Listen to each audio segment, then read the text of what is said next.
Assalamualaikum warahmatullahi wabarakatuh. Anak-anak kelas 7 SMP Tawakal yang Bapak cintai, alhamdulillah kita ketemu lagi setelah liburan 2 minggu, dan mari kita lanjutkan materi pelajaran tentang IPA. Anak-anak pada bagian yang terakhir itu kita belajar tentang suhu dan perubahannya. Itu adalah bab 4 ya. Sekarang kita masuk kepada bab 5. Anak-anak lihat apa judulnya? Yaitu kalor dan perpindahannya. Ya, anak-anak mungkin tahu kalor itu apa sebenarnya. Ya, nanti kita akan bahas apa definisi kalor ya. Nah, tapi sebelum kita masuk kepada bagian pertama, yaitu bagian A, apa itu kalor itu, kita akan bahas dulu tentang peta konsep. Nanti dalam bab 5 ini kita ada 2 sub bab yang akan kita bahas. Yang pertama adalah kalor, dan yang kedua adalah perpindahan kalor ya. Nah, anak-anak sekalian, untuk subbab kalor ini nanti kita akan ada membahas tentang rumus Q M C. Q sama dengan M kali C kali delta T. Nah, rumus ini menyangkut banyak kalor yang diserap ataupun dilepas oleh suatu benda dalam satu perubahan suhu. Contohnya begini, umpamanya kita masak air. Tadinya suhunya 20 derajat. Setelah mendidih, suhunya menjadi 100 derajat. Lalu kita bisa menghitung berapa jumlah kalor yang dibutuhkan untuk mendidihkan air tersebut. Nah, anak-anak sekalian, Q itu disingkat singkatan dari kuantum kalor atau jumlah kalor yang diserap. M itu singkatan dari massa kalor, massa benda. Sedangkan C itu kalor jenis, delta T itu perubahan suhu yang terjadi pada saat kita memanaskan air ya. Nah, anak-anak sekalian, kemudian yang kedua nanti sub-sub pengobatan yang kedua yaitu kalor dan perubahan wujud benda. Nah, kalau kita lihat benda itu umpamanya benda padat. Benda padat katakanlah es batu ya. Es batu kalau dipanaskan atau diberi kalor, dia akan berubah menjadi air. Nah, di proses itu disebut peleburan. Nanti jumlah kalor yang bisa kita hitung dalam proses peleburan es batu ataupun benda-benda padat lainnya, kita hitung dengan rumus Q sama dengan N kali L. Kemudian perubahan wujud yang berikutnya dari benda cair kalau terus dipanaskan bisa menjadi gas atau uap ya. Perubahan wujud tersebut juga bisa kita hitung jumlah kalori yang dibutuhkan, yaitu dengan rumus Q sama dengan M kali U. Kalau di sana L itu apa? L itu adalah kalori lebur zat, sedangkan U adalah kalori uap dari zat ya. Nah, anak-anak sekalian, yang ketiga ini adalah asas Black. Ini nama dari seorang John Black yang menemukan bagaimana apabila dua buah benda yang suhunya berbeda lalu kita campur, maka nanti suhu campuran itu menjadi berapa. Nah, bisa kita hitung dengan rumus T campuran atau suhu campuran adalah T1 kali M1, suhu pertama kali massa benda pertama, ditambah dengan T2 kali M2, suhu kedua dikali dengan massa benda kedua, dibagi dengan massa benda pertama dan massa benda kedua. Contohnya begini aja yang gampang. Anak-anak, umpamanya kita sedang kurang sehat, sakit flu atau sakit pilek, maka kita biasanya mandi pakai air panas. Air hangat lah ya. Air hangat ini kita hasilkan dengan mencampur air panas dengan air dingin. Nah, tentu kita harus memperkirakan nanti berapa suhu yang bisa kita pakai untuk mandi dan sebagainya ya. Nah, ini adalah contoh dari praktek atau penggunaan asas Black. Kemudian yang keempat, anak-anak, suhu tubuh. Suhu tubuh kita ini pada dasarnya anak-anak tahu kan berapa ya suhu tubuh kita? Suhu tubuh normal kita biasanya kita kalau umpamanya akan cek kesehatan kita pada waktu kita datang ke satu tempat agar kita tidak dicurigai kena corona, maka dengan alat yang namanya termogan kita seperti kita ditembak badan kita, kepala maupun tangan kita, nanti akan keluar suhu tubuh kita. Nah, suhu tubuh normal itu sekitar 36 dan 37, bisa bergeser sedikit ya.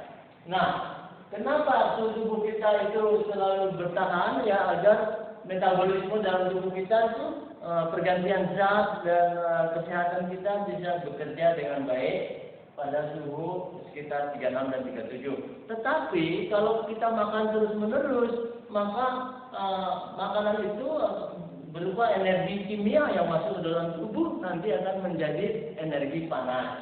Nah, pada waktu kita bekerja akan muncul satu reaksi kimia yang di sini Pak Yaakob belum tuliskan reaksi kimia itu. Yaitu adalah kita umpamanya kita makan gula, itu rumus kimia gula C6H12O6. Kemudian kita hasil pernapasan menghasilkan O2 di dalam tubuh. Nah, O2 di dalam tubuh lalu bereaksi dengan gula ini akan menghasilkan CO2 yang kita keluarkan lagi dari pernapasan hidung kita, kemudian H2O atau air yang bisa keluar melalui keringat kita, dan satu lagi yang disebut dengan energi panas, energi EP, kalau kita itu EP, energi panas. Inilah yang menyebabkan tubuh kita bisa bertahan terus mencapai suhu 36 ataupun 37 derajat Celcius. Nah, anak-anak, tentu nanti dengan air yang dihasilkan itu akan menjadi keringat, dan keringat itu akan menguap. Lalu kenapa terjadi penguapan? Karena ada panas yang dihasilkan dari respirasi atau pernapasan dengan reaksi kimia ini yang akan menyerap panas tubuh kita. Nah, pada saat panas itu diserap oleh menguapnya keringat, maka itu disebut dengan eksoterm, ya, pelepasan panas. Tapi pada saat reaksi kimia ini berlangsung dan menghasilkan energi panas yang kita pakai untuk bekerja, maka itu disebut dengan endoterm. Ya, endoterm, betul. Jadi endoterm itu ada reaksi yang menghasilkan panas, kemudian eksoterm adalah reaksi yang mengeluarkan panas. Jadi endoterm itu artinya kita butuhkan energi, kemudian eksoterm kita keluarkan energi itu. Baik anak-anak sekalian, kemudian yang berikutnya subbab B, yaitu perpindahan kalor. Ini sebenarnya lebih sederhana daripada subbab A. Karena apa? Di sini ada yang disebut perpindahan secara antaran atau kondisi yang terjadi pada benda padat atau padatan. Kemudian ada perpindahan panas yang terjadi secara konveksi atau aliran. Itu biasa terjadi pada cairan dan gasan. Gasan maksudnya udara, ya. Kemudian yang terakhir adalah perpindahan panas secara radiasi atau pancaran. Ini nanti ada kaitannya dengan respon dari warna. Warna putih itu biasanya sangat tidak menyerap panas, tapi sangat juga tidak memantulkan panas. Nah, sementara warna hitam itu adalah sangat menyerap panas, tapi juga sangat memancarkan panas, ya. Nah, baiklah sekalian, itu sementara uraian tentang peta konsep. Sekarang kita masuk kepada bagian A. Pokok bahasan A, apa itu kalor? Ya, kalor dalam ilmu fisika juga disebut sebagai energi panas, energi atau tenaga panas, ya.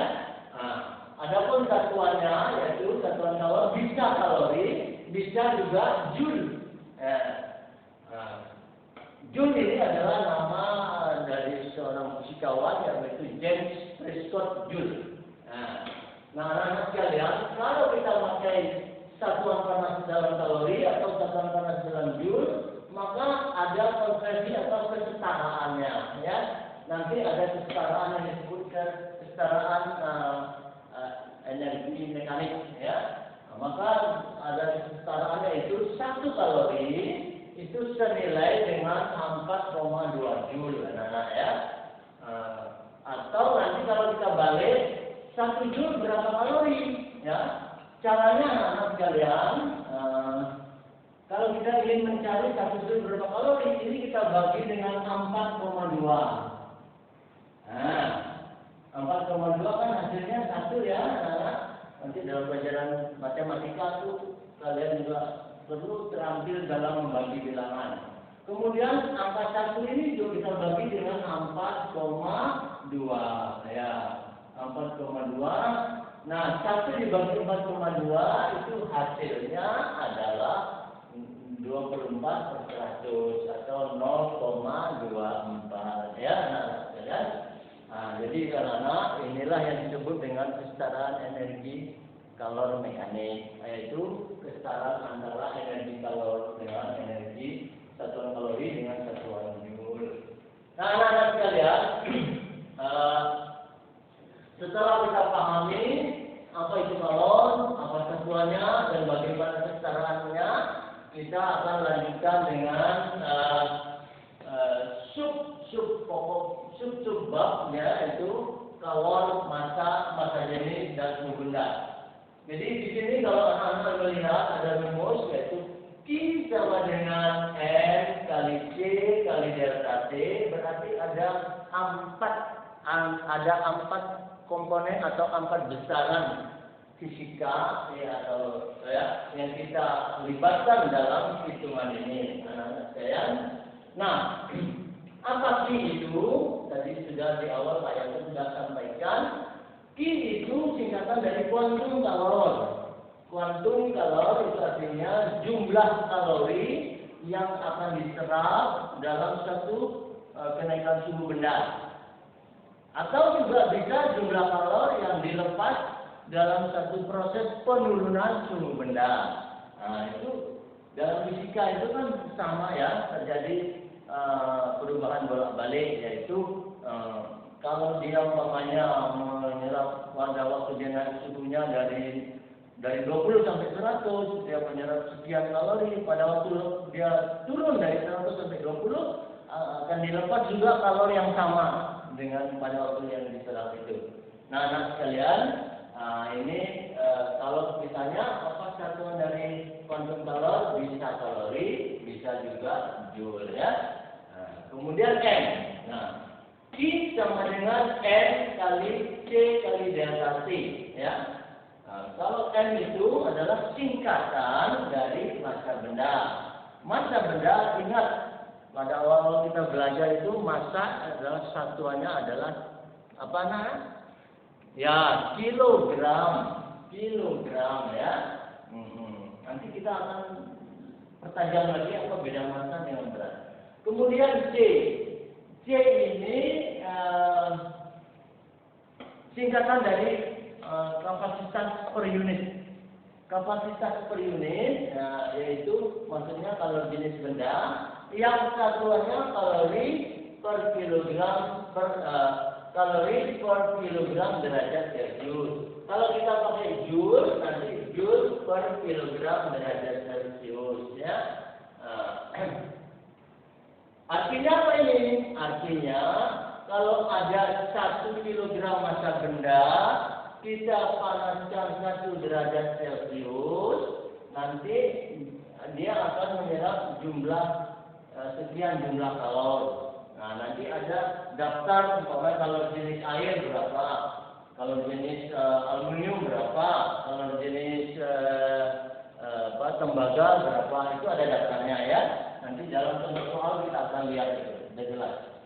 Nah, anak-anak sekalian, yang terakhir, apa itu delta T? Delta itu dari huruf Latin. Huruf Latin itu kan ada alfa, ada beta, ada gamma, ada delta. Nah, ini delta itu dari, ini bacanya delta T, ya. Dari huruf D. Huruf Latin D itu ditulis delta, ya. Nah, artinya singkatan apa itu delta? Delta itu singkatan dari determinasi. Apa arti determinasi anak-anak? Nah, determinasi itu artinya adalah perbedaan, ya. Mungkin dia berbeda dari suhu rendah ke suhu tinggi atau dari suhu tinggi ke suhu rendah, ya. Nah, satuannya apa anak? Satuannya adalah derajat Celcius, ya. Baik. Nah, anak sekalian, jadi ini rumus pertama. Rumus pertama ini kita pahami dulu dan cukup banyak besaran yang terlibat di dalam penyelesaian soal ini, ya. Karena itu nanti dalam menghitung kita harus teliti, ya. Baik, anak-anak sekalian, kita ambil contoh soal supaya nanti penggunaan rumus Q sama dengan MC kali delta T itu betul-betul kita pahami, ya. Nah, anak sekalian, dalam satu soal yang aku buatkan ini adalah coba hitunglah banyak kalor yang diserap oleh 1 kilogram air bersuhu 20 derajat Celcius saat dipanaskan sampai 100 derajat Celcius. Bila kalor jenis air 4.200 Joule per kilogram derajat Celcius, ya. Anak-anak, kalau kita membaca sebuah soal, kita sudah hafal rumus, maka kita harus bisa membuat sistematik penyelesaian soal. Pertama kita tulis diketahui, kita singkat menjadi diketahui. Apa yang diketahui, besaran apa yang diketahui dalam soal ini? Nah, baik, coba anak-anak. Yang pertama adalah ini, ya. Kilogram itu adalah satuan massa, berarti kita tulis M sama dengan 1 kilogram. Kemudian besaran kedua adalah derajat Celcius. Nah, derajat Celcius di sini ada dua. Pertama 20, kemudian 100. Berarti ada determinasi di sini, ada perbedaan. Berapa perbedaannya itu? Kita tulis sebagai delta T, ya. Delta T yaitu 100 dikurangi 20, yaitu sama dengan 80. Nah, tetapi karena di sini kita menghitung, yang kedua boleh kita tulis lebih dahulu ini. Nah, ini apa? Ini adalah kalor jenis air, yaitu 4.200 Joule per kilogram derajat Celcius. Anak-anak, mungkin kalian bertanya, kenapa 4.200 kilo, 4.200 Joule? Jawabannya di sini, anak. Nah, di sini. Jawabannya di sini, anak. Apa itu, Pak? Yaitu, memang sudah ditetapkan bahwa kalor jenis air itu kalau dinyatakan dalam kalori itu adalah 1000 kalori per kilogram derajat Celcius. Nah, kalau kita nyatakan dalam Joule, maka 1000 ini kita kalikan dengan 4,2. 4,2 Joule, maka jadinya adalah 4.200 Joule. Baik, anak-anak. 3 besaran sudah diketahui, 1 besaran yang ditanyakan. Berarti yang ditanya adalah Q. Berapa jumlah kalor atau jumlah energi yang diserap dalam kenaikan suhu. Nah, tentu ini kalau 100 derajat air sudah pasti bagaimana anak-anak? Air sudah pasti mendidih. Tapi di Indonesia, ya. Di Indonesia yang tekanan udaranya 1 atmosfer. Maka yaitu nanti akan mendidih air itu pada suhu 100 derajat Celcius, ya. Baik, anak-anak, kita coba langsung menjawab. Dalam penyelesaian atau jawaban itu kita tulis dulu rumus Q sama dengan MC delta T. Lalu M-nya kita ganti dengan 1 kilogram. Lalu C-nya kita ganti dengan 4.200 Joule per kilogram derajat Celcius. Delta T-nya tadi sudah kita hitung lebih awal, yaitu 80 derajat Celcius. Nah, anak-anak jangan lupa nanti kalau kalian menyelesaikan soal, lalu kalian juga melengkapi dengan satuan-satuannya, maka satuan itu bisa disederhanakan. Kalau dia sebagai pembilang, ada di sini sebagai penyebut, maka bagi dia kilogram dengan kilogram. Kemudian di sini derajat Celcius sebagai pembilang, di sini sebagai penyebut, bagi juga dia. Maka bilang dia, sehingga tinggallah satuannya joule.